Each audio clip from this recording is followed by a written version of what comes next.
y cuña visual. Esas son las técnicas que debemos manejar. Entonces empezamos con los conceptos. ¿Qué cosa es un colgajo? Un colgajo es cuando yo levanto el epitelio y el tejido conectivo y puedo observar el tejido óseo o el tejido periodontal, donde está el hueso, la pared blanda, las bolsas, a veces bolsas intraóseas. Entonces para eso yo levanto un colgajo. Ahora, hay algunos incisiones que yo debo de usar.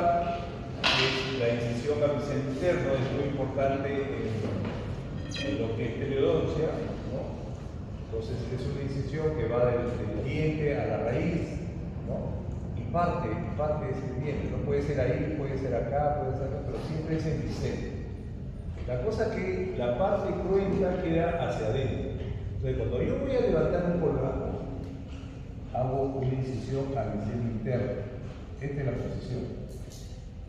Bicel externo sería así, bicel interno es así. ¿Ya?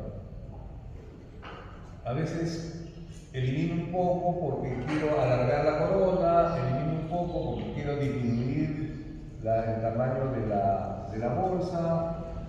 Estéticamente no me hace un problema, no es que sea siempre, hay que escogerlo, ¿no? Por ejemplo, tenemos nosotros el colgajo de Wittmann modificado. No es que a todo el mundo se le hace el colgajo de Wittmann modificado, sino que ahí tenemos los principios y los vamos usando según la característica clínica de nuestro paciente, ¿no? Bueno, pero una incisión a bicel interno es importante usarla hasta para recortar una encía, ¿no? De repente ya mira, ¿sabes qué? Si está grande, hay que hacer simplemente eliminar ese pedacito. Bicel interno, para que quede delgadito. ¿Ya? Ese bicel interno, el sangrado me va a quedar hacia adentro, ¿no? Pero también, bueno, hay una incisión circular, ¿no? A veces no quiero hacer bicel, quiero hacer circular. En el mismo surco hago la incisión y levanto el colgajo. Depende de las características, ¿no? Por ejemplo, si mi encía no es tan gruesa como esta, es una encía delgada, entonces no voy a hacerle ningún bicel porque es muy delgada, ¿no? Entonces mejor simplemente hago circular y levanto el colgajo. Pero también la incisión circular es parte del protocolo de Wittmann. Entonces, ahora los colgajos también se clasifican, ¿no? Hay colgajos no recolocados, que no modifican su sitio, y colgajos recolocados. ¿Qué quiere decir? Yo hago un colgajo, abro, donde coloco un implante, cierro. O sea, el colgajo siempre está en su sitio, es no recolocado. O hago una bisectomía, o hago una tercera, levanto el colgajo, hago mi acción y lo cierro. O sea, no lo estoy recolocando. Entonces, eso es un colgajo no recolocado. Pero a veces necesitamos hacer recolocación de colgajos, sobre todo coronalmente y apicalmente, ¿no? Si yo, por ejemplo, este colgajo lo quiero levantar, pero no lo quiero poner en ese mismo sitio, yo lo necesito más arriba. Entonces le hago dos incisiones verticales y lo llevo apicalmente. Es un colgajo recolocado apicalmente, ¿no? Por ejemplo, en una recuperación de espacio, ¿no? En un diente corto, quiero agrandarlo, estoy recolocándolo apicalmente, ¿no? En algunas situaciones de implante, cuando colocamos cicatrizales, queremos remover la parte de la encía adherida, recolocamos apicalmente, ¿ya? O coronalmente, ¿no? Hay una posición de raíz, quiero tapar esa posición de raíz, pues hago mi colgajito recolocado. Cuando es recolocado siempre tiene verticales, porque es la única forma de poder colocarlo. Entonces quiero subirlo coronalmente para que tape esa recesión. Es un colgajo recolocado coronalmente. Coronalmente, apicalmente. Coronalmente si quiero cubrir, apicalmente si quiero alargar o descubrir, ¿ya? Pero los dos necesitan incisiones verticales, ¿ya? Para poder moverse. Por ejemplo, acá tenemos una incisión vertical, ¿no? Por eso se ha podido mover. Si no le hago incisiones verticales, no lo muevo, ¿ya? Entonces, ¿qué tipo de colgajo de cirugía periodontal? Por espesor, ya no tenemos los recolocados, sino ahora por espesor. Entonces, si yo levanto el colgajo de espesor total, estoy levantando el epitelio, conectivo, periósteo y veo hueso pelado, ¿no? Por ejemplo, en un implante, por ejemplo, en una pisectomía, en una extracción de tercera molar, estoy levantando un colgajo de espesor total, ¿ya? Ese colgajo de espesor total primero bisturí y después usamos un decolador, ¿no? En periodoncia usamos la P24 o la Prechat o la MOL, que son decoladores bastante finos y agresivos para poder levantar el periósteo. Por ejemplo, no sé si se han dado cuenta, bueno, en mi época, en cirugía el decolador era un poco más grueso, ¿no? Pero ahora en periodoncia esos decoladores son bien finos, prácticamente levantan inmediatamente, ¿no? Para eso necesito yo un colgajo de espesor total. Después hay un colgajo de espesor parcial. ¿Qué quiere decir eso? Que levanto el colgajo, pero dejo el periósteo pegado al hueso. Eso no lo puedo hacer con un decolador P24, lo tengo que hacer con una hoja de bisturí. Prácticamente estoy levantando el periósteo, estoy levantando el epitelio, parte del conectivo y dejo periósteo pegado al hueso. ¿Cuál es la intención? La intención es, por ejemplo, voy a hacer un injerto, quiero que el injerto reciba sangre, dejo el periósteo, ¿ya? O también hay mixtos. Por ejemplo, cuando yo coloco un implante, hago la primera parte, lo despego, espesor total, veo el hueso, pero ya más abajo quiero soltar el colgajo, pero no voy a despegarlo del hueso. Hago espesor parcial con bisturí, dejo periósteo, ¿no? Ese es mixto. Arriba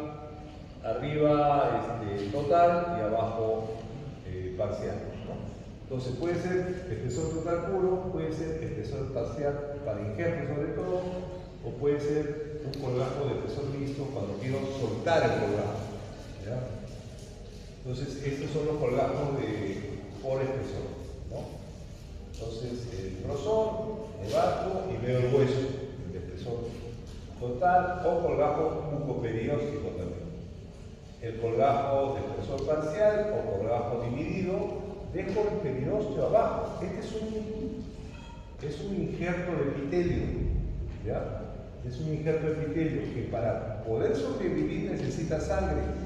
Y esa sangre viene del periósteo que está abajo, ¿no? Entonces, yo antes cuando empezaba decía, pero ¿cómo dejar el periósteo? Pero eso es una telita, ¿no? Pero sí, a la hora que tú empiezas a disecar con el bisturí, ¿no? Dejas todo el sangrado ahí, hasta se puede suturar el periósteo. ¿Ya? Es una tela bien finita, pero se puede incluso hasta suturar, ¿no? Entonces, ese es el colgajo de espesor parcial o dividido, hecho por bisturí. Bueno, ahora vamos a ver el término de gingivoplastia con gingivectomía, ¿ya? Entonces, hay pacientes, por ejemplo, los más frecuentes son los que se han hecho ortodoncia, que han tenido los brackets mucho tiempo, y a la hora que le sacan los brackets, las encías están pelota, ¿ya? Y un pelota, al principio inflamados, pero tú le haces su fase 1, todo, y sigue pelota, ¿ya? Pero es una pelota ya fibrosa, ya no sangra, ¿ya? Porque ha tenido tanto tiempo el trauma de tener ahí la placa, el cálculo, que ya creció y ya no se desinflama. Por ejemplo, esto no es inflamación, esto es ya un crecimiento fibroso. Entonces, ahí hay que hacer gingivectomía, que significa recorte de la encía, y gingivoplastia es la forma que le doy al corte, ¿ya? Entonces, en periodoncia no es que tú cortes, ¿no? Tienes que cortar con cierto pincel para que tenga la forma, que es la gingivoplastia, ¿no? Y entonces, estos son los casos que generalmente hay. O a veces hay casos de pacientes que toman ciertas drogas, los que han recibido algún tipo de por ejemplo, le han cambiado el riñón, ¿no? Entonces toman algún tipo de antisupresores que le elevan ponen grandes, hay que recortarlos. ¿Por qué? A veces no es tampoco estético, sino porque esto no te permite controlar bien la placa. Es un borde que te mantiene la placa ahí. Si ya así nomás con bisel hay placa y cálculos, ya así es peor, ¿no? Entonces ahí viene ya el término de, a diferencia de la incisión a bisel interno, hay la incisión a bisel externo, ¿ya? Entonces, en lugar de ser así, quedando interna, este es de abajo hacia arriba, ¿no? De diente a corona. Así, de raíz a corona. Entonces, elimino todo lo que se crece, ¿no? Entonces, ¿cómo es que hago yo esto? Hago un sondaje, por ejemplo, es acá, hago la marca, un poquito más abajo, afuera, y hago el corte. Ese corte es biselado, pero tiene la particularidad que no vas a hacer un colgajo como el anterior, sino simplemente corte y va a crear una cicatrización de segunda intención. Esta es la forma. Entonces corte. Estamos hablando de cirugías en frío, porque también podríamos usar electrocauterio, podríamos usar láser. Puede no sangrar, pero no le estás dando la forma que quieres. Prácticamente lo que ¿no? A veces es bueno, a veces necesita forma y no es bueno.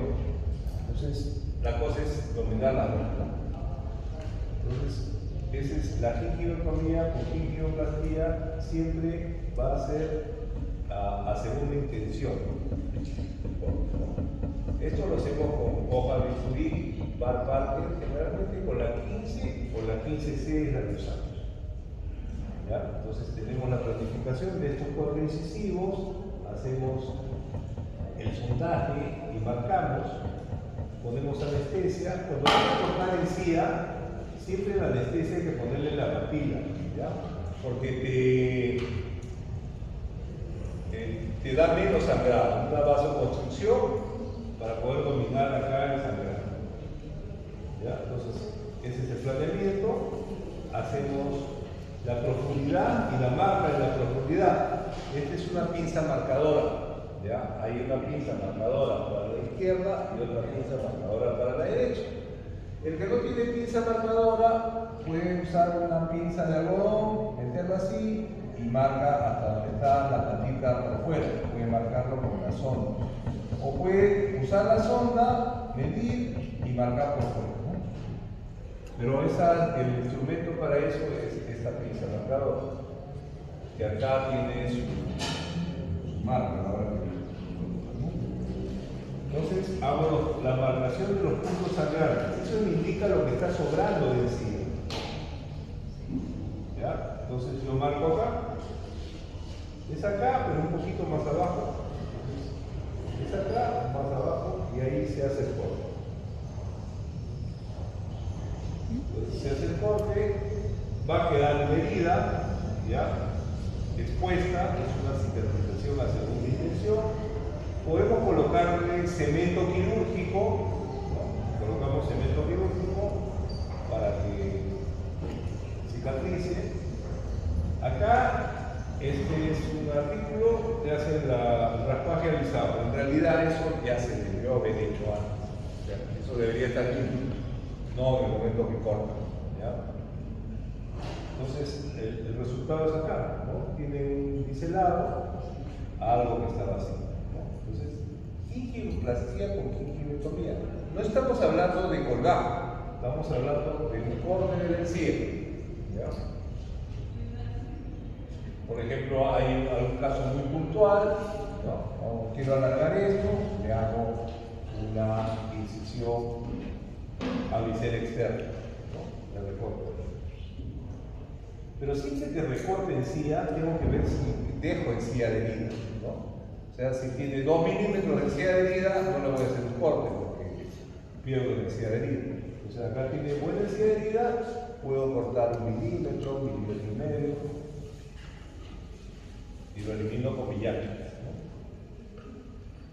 O sea, hasta para hacer algo puntual tenemos que tener la técnica del bisel, o externo o interno. En este caso, como es gingiviectomía, ha sido externo, ¿no? O de repente tiene algunas situaciones, por cuestiones sistémicas, el corte también es bisel.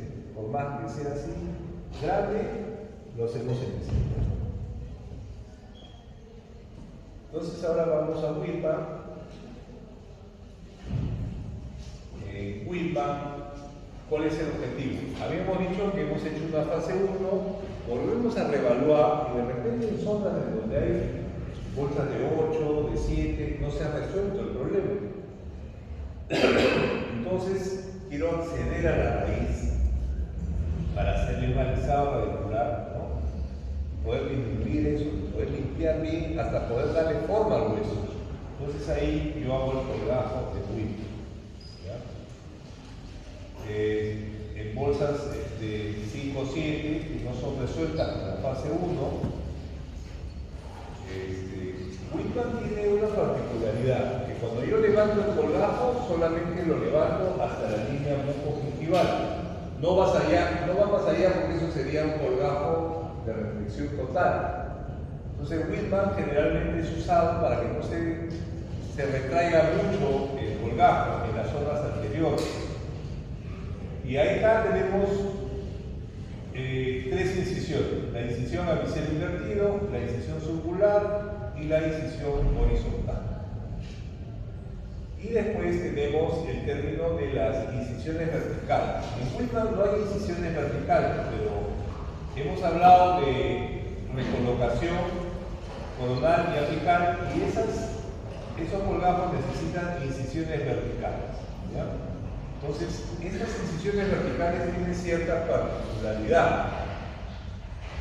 Cuando yo hago una incisión vertical, primero, para poder mover el colgajo, recolocarlo, la incisión vertical debe pasar la línea mucogingival, ¿no? No es que yo hago hasta la línea, ¿no? Ahí no se va a mover. Tengo que pasar la línea mucogingival. ¿A dónde lo hago? No lo hago en la punta de la papila, no lo hago en el centro del semi, sino lo hago en una zona equidistante entre la papila y el semi, ¿no? Es una zona equidistante para que no quede, porque acá podría perderse la papila y acá podría originar una pequeña recesión. Entonces lo hacemos entre las dos puntos, ¿no? Ese es el punto de partida que tengo que hacer con mi incisión vertical, y debo pasar la línea mucogingival. Siempre en el lado vestibular, no se hace en la zona palatina, solamente en el lado vestibular. Siguiendo con el Whitman, entonces yo voy a levantar el colgajo, ¿no? Entonces lo primero que hago es una incisión a bisel invertido, ¿no? Entonces acá. Este paciente tiene buena densidad de línea, entonces yo podría disminuir un poquito, quitar un poco, acá he hecho 1 milímetro, acá casi nada, acá un poquito 1 milímetro. Entonces ese bisel es con gingivectomía o podría ser sin gingivectomía, depende del diseño. O sea, depende de lo que yo necesite, ¿no?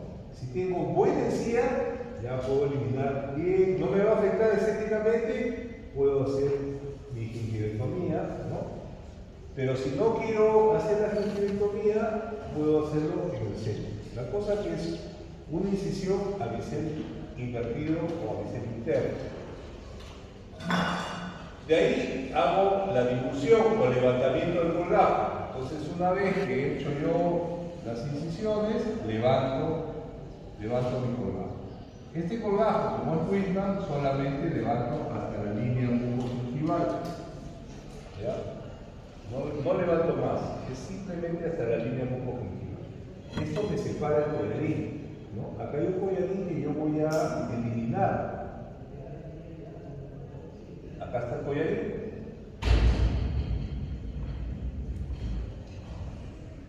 La siguiente incisión es la incisión circular, donde está el surco, yo paso mi incisión, y es la incisión circular para eliminar esto, ¿no? Entonces, ¿cuál es el objetivo acá? El objetivo es eliminar esta parte enferma de la bolsa, ¿no? este anillo ahí, ¿no? Entonces, primera incisión, bisel invertido, ya lo separé. Segunda incisión, circular, ya está medio suelto, pero todavía está agarrado en la zona proximal. ¿Ya? Entonces, esto está suelto, pero está agarrado en la zona proximal. Entonces, tengo que pasar una incisión horizontal en la zona del punto de contacto, ¿no? Y entonces ya tengo suelto el collarín. Una vez que tengo suelto el collarín, lo elimino, lo raspo, ¿no? Limpio bien todo ese tejido de granulación, y de ahí hago la sustitución. En este momento es que yo limpio todo lo que es la bolsa, todo lo usado, de repente le doy forma al hueso, ¿no? Pero como es Wittmann, es deflexión parcial. Deflexión parcial quiere decir que va solamente hasta la línea bucogingival. No estoy levantando todo. Y de ahí pongo la sutura, ¿no? Puede ser punto simple, punto en 8 o punto de papila que contacte, ¿no? Entonces tiene que haber la estabilidad a la hora de hacer la cicatrización, que es una cicatrización a primera intención. Punto simple, ¿no? Acá está el punto simple, el nudo siempre sale hacia vestibular, ¿verdad? Pero tiene que tener cuidado en lo que es sector anterior. Miren, por ejemplo, acá se ha hecho toda esa eliminación, miren los agujeros que quedan. Ya no tiene paciente, el paciente no tiene periodontitis, pero hay problemas ahí estéticos que son importantes ahora, ¿no? Entonces, siempre, para ver este cuadro, yo tengo que ver mi radiografía, ¿no? Si este es el punto de contacto y tiene menos de 5 milímetros, no va a haber pérdida, no va a haber agujero negro.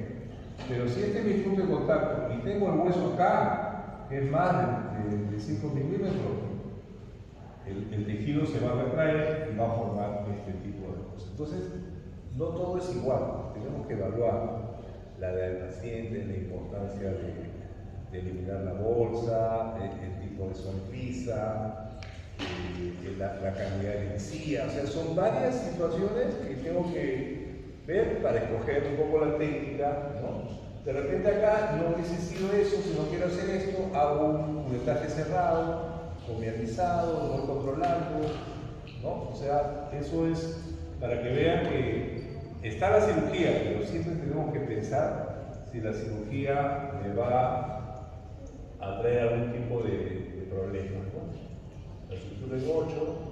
Ahora, a diferencia del colgajo de flexión o reflexión, ¿ya? Tengan bien que eso. Colgajo de Wittmann modificado es colgajo de deflexión o reflexión parcial. Se dice parcial cuando se levanta hasta la línea bucogingival. Y el colgajo de reflexión o deflexión completa es cuando pasa más allá de la línea bucogingival, ¿no? Entonces, es igual, toda la técnica de Wittmann, lo único que cambia es en el momento de levantar. ¿Y por qué yo tendría que levantar todo el colgajo? Por ejemplo, si quiero hacer regeneración, ¿no? Quiero poner mi membrana, poner mi hueso, tengo que levantar el colgajo completamente para poner todo eso y después cerrar, ¿ya? Generalmente en sectores posteriores que no van a afectar, entonces levanto todo, ¿ya? O cuando voy a hacer una osteotomía bastante importante, ¿no? Colgajo de reducción continua. Entonces tengo ahí los problemas periodontales, hacemos el Wittmann, incisión del bisel interno, levanto el colgajo, pero va más allá de la línea bucogingival, entonces prácticamente se suelta.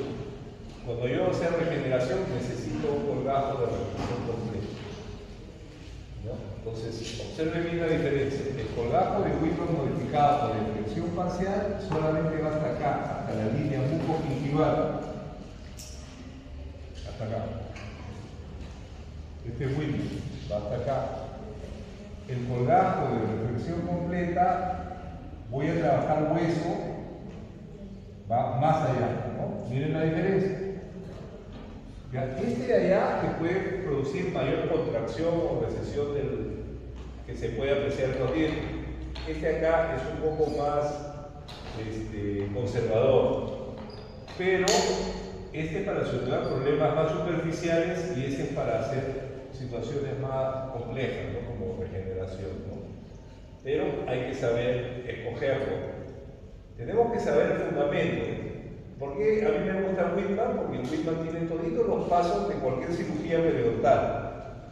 Pero a la hora de hacer la cirugía no es que sea Whitman, sino que tengo que escoger cada una de las técnicas para poder aplicarlo a mi paciente, ¿no? En el colgajo de reflexión completa yo puedo hacer una osteotomía, ¿no? En el hueso, darle forma al hueso, rellenar el hueso. Es una osteotomía con osteoplastía, o sea, le estoy dando forma a esos rebordes deformantes que forman la periodontitis. Y a la hora que viene mi tejido blando, va a tener esa forma, ¿no? Porque es como una alfombra. Si el hueso tiene su forma de bisel, la encía también lo va a tener. Entonces, cuando hay este tipo de defectos, tengo que levantar completamente el colgajo. Acá yo no puedo trabajar si lo tengo acá. Tengo que mirarlo, ¿no? O de repente en una bisectomía igual, ¿no? Tengo que levantar para poder trabajar en el ápice. Y luego ya lo subirán. Entonces, estos procedimientos quirúrgicos hay conservadores. Cuando hablamos del colgajo, del curetaje cerrado, ¿no? Son conservadores, el alisado, el curetaje cerrado. No, prácticamente la alisado es como una cirugía. Estamos hablando que es la fase 1, pero tú estás entrando ahí. O puede ser receptivos, o sea, levanto todo para sacar. No me interesa cómo quede, tengo que sacar porque está contaminando todo, ¿no? Son los procedimientos quirúrgicos receptivos. O regenerativos, ¿no? Abro, saco y regenero con material de regeneración, hueso reutilizado, membranas reabsorbibles. Estoy regenerando. Entonces, ¿qué cosa puede influir en el éxito de este tipo de cirugía, ¿no? Miren, lo primero es el control del paciente. O sea, de nada sirve hacer una cirugía al paciente si el paciente no se controla, ¿no? Volvemos a lo mismo. O sea, la cirugía tiene que ser lo último, tiene que ser el paciente se debe ganar la cirugía. Si el paciente no controla la plaga, olvídense de la cirugía. O sea, no va a funcionar, va a ser peor. Porque incluso si el paciente es fumador, el defecto, ¿no? La morfología, la forma, a veces sí es muy complicado, a veces es complejo de que la cosa quede bien, hay una furca muy profunda, ¿no? Entonces eso también va contra el éxito, ¿no? Y la experiencia en la elección de la técnica, o sea, siempre escoger una técnica adecuada y no hacer una técnica de más, ¿no? Para que haya ese tipo de éxito. Yo siempre cuento esta de la... De repente ya se lo conté, estoy como el viejito. Yo tenía un paciente que lo estaba tratando periodicamente, era un paciente muy cumplido en su control de placa, el señor tenía unos 60 años, entonces tenía sus bolsas, 4, 5, 6, y le hice una cirugía del lado derecho. Le había dividido la cirugía, le hice el lado derecho. Paciente control de placa total, todo quedó bien, 15 días te hago la otra cirugía, le digo, ven, y el señor me dice, doctor, no se va a poder hacer la cirugía porque me tengo que ir al extranjero a trabajar y yo no voy a regresar en 2 años, pero no se preocupe, yo voy a hacer mi control de placa. El señor sí era una máquina de controlar placa, tenía todo, motivación, todo. Dice, bueno, y en eso regresó a su control. Yo digo, a ver, ¿cómo va? Doctor, no se preocupe, yo no he descuidado nada. Y observo, ¿ya? Y lo que observé fue que el lado que no operé estaba mejor que el lado operado. ¿En qué sentido? Los dos estaban con su placa controlada, no tenían bolsa, pero el que operé lo había dejado con menos encía, o sea, había cierta recesión por la cirugía. Y el que no operé estaba mejor, o sea, estaba entero, él con el control de placa había logrado que no haya ningún ¿Ya? Para que vean lo importante que es la situación del control de placa. Y otra cosa importante también es la genética del paciente. Si un paciente es periodontal, hagan lo que hagas a veces, ¿no? También cuento este caso. Tenía un paciente total superior y abajo tenía su camino canino. Le coloqué 6 implantes de arriba. Lo cerré, todito cerradito, todo, y abajo le hice su tratamiento total. Se fue a Italia 5 años. No lo vi. Ya. Otra paciente que quería implantes acá adelante, mayor que esta otra, tenía su sector anterior, quería implantes. Agarré, no tenía hueso, le saqué hueso del mentón, se lo puse acá, le puse los implantes. Lo he visto el mes pasado, han pasado como 12 años, creo. Igualitos, los implantes igualitos, todo igualito. Perfecto. ¿Qué pasa ahí? Él no tiene la conexión periodontal. La otra paciente que se fue a Italia, regresó. Dijo, ya sí, me pongo mi prótesis ahora. Veo una radiografía, no había hueso alrededor de los implantes. No había hueso. Intentaban a los implantes porque implantaban moviéndose así en la panorama. O sea, mire, esos implantes no habían estado expuestos, estaban dentro, suturados, todo así, con su prótesis. Pero su factor genético de enfermedad periodontal le dio peritonitis a los 6 implantes. Yo abría así, se caía el implant. Ahí no es que la prótesis estaba mal, que no controlaba la placa, ¿no? El implante estaba dentro del palacio. Entonces es una continuidad. De abajo de abajo yo también los perdió porque no se había controlado. Al final terminó con su control. Pero vayamos a ese hecho, ¿no? Ese factor genético es muy importante. Entonces ustedes tienen que saber identificar primero qué paciente es o no es. Y eso se nota en el momento de la inflamación, del sondaje. Cuando no es, como la otra señora, le pone lo que le pone siempre va a resultar. Pero la otra, que ni siquiera había hecho la prótesis, perdió los implantes, ¿no? Entonces, control de placa y una situación genética de que la periodontitis es un factor que va con la genética, ¿no? Entonces, siempre tómenlo en cuenta. Bueno, hasta acá vamos a llegar, ¿ya? Terminamos, es tratamiento de enfermedades periodontales. ¿Tienen alguna pregunta? Nada. Listo. Gracias.